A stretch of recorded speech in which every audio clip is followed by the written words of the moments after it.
Emerging evidence has really demonstrated a strong link between nutrition in early life and long-term health outcomes.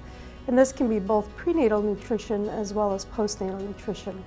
And my lab and a number of other labs are investigating how nutrition and other environmental factors can program or developmentally program an infant and the child for later life health. In our case, we're looking at obesity.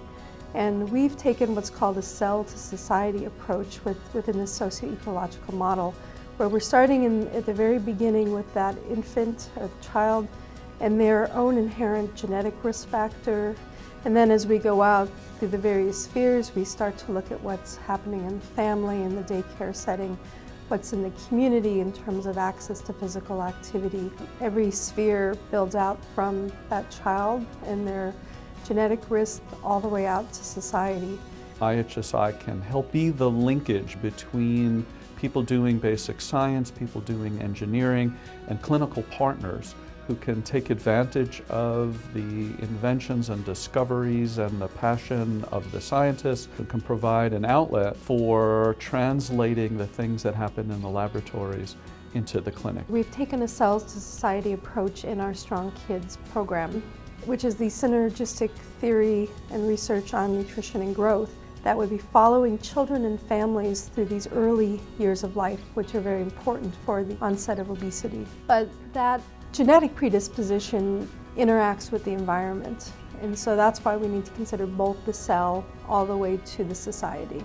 We look at how the family creates its daily habits and how biology actually interacts with different family routines and the family environment to predict risk for obesity in early childhood. Most parents don't really realize that it's not only your diet that's important, but also establishing good sleep routines, the importance of being physically active as a family together. So it's really not that families are to blame for the childhood obesity epidemic, that they need to be supported. The importance of families sharing meals together, it's an activity that lasts only about 20 minutes. And if families would set that as a priority, that's 20 minutes that's invested for health of every single member of the family. In the United States, roughly 13 million children under the age of 5 are in non-parental care situations. The problem is, in childcare settings, teachers are not well equipped to address the nutritional needs of young children. As a program, we can focus on identifying ways in which we can help teachers become better equipped to do what we know is in the best interest of children in terms of feeding them. If we help families understand the value of mimicking or partnering and doing what the child care centers are doing in the home settings as well, we're better able to address the problem. Fit Kids is supported by the National Institutes of Health. This will be its 9th year. As the program grew, and in partnership with Abbott, we began to ask questions around nutrition. And so we've been looking at the synergistic effects of both an increase in physical activity and an increase in sort of a nutrient-rich diet. And the ultimate goal then is to understand not just the factors that sort of underlie cognition or the aspects of brain that are influenced by physical activity and those effects on cognition, but how they translate out into scholastic achievement. The focus of my research is to examine these components, both nutrient intake or energy intake and energy expenditure, and understand how it influences the brain. I don't think it's far-fetched to assume that there's a relationship between these health factors and brain, since we know that there's a relationship between these health factors and the body. The ITOP program, or Illinois Transdisciplinary Obesity Prevention Program, was developed with a $4.5 million grant from the USDA.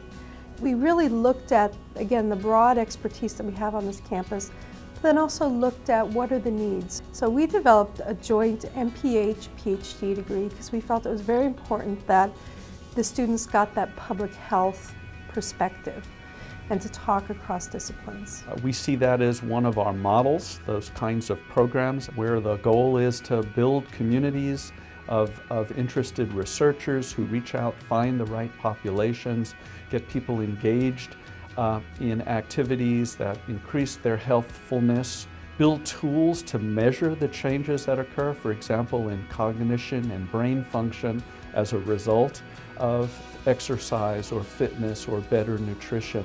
When we go back to the cell to community or cell to society approach, Again, we're acknowledging the importance of environmental factors, and we have faculty who are looking at all of these various realms. Obesity is a very complex problem. It has genetic risk factors, but the environmental contributions are huge. And what we are really advocating is that we need sort of a holistic approach, and that we can't just think about schools or just parks or just daycares. And that's the advantage of doing a longitudinal study, is that we can actually follow these children as they are born into a family and then go into daycare and go into the schools. So the messages that we're hoping to get out really are crossing through all of these spheres in our cell to society and coming back with ideally recommendations that are achievable and are not unrealistic for a community.